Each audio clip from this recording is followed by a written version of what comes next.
At last, natapos na ng main character ng Tokyo Revengers ang kanyang goal. Will there be another season to wrap it all up?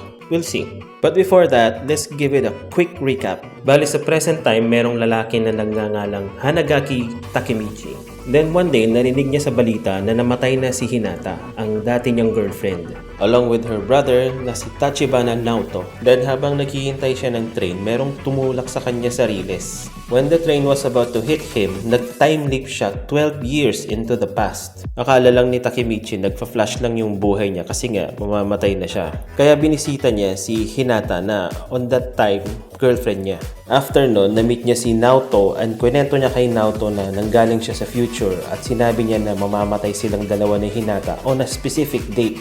After that, nag-shake hands si Naoto at si Takemichi at bumalik si Takemichi sa present. So basically, yun ang mechanism ng story ng anime. Back and forth si Takemichi papuntang past to present na ang trigger is yung handshake with Naoto, all of which para mailigtas si Hinata.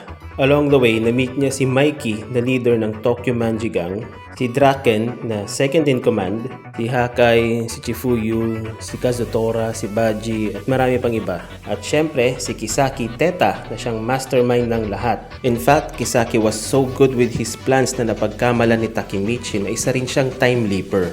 Until eventually, one brawl, namatay si Kisaki by an accident. So, tapos na ba yung story? No. Kasi at the end of the third season, hindi man lang bumalik si Takemichi sa present para makita kung okay na yung lahat. So what did I do?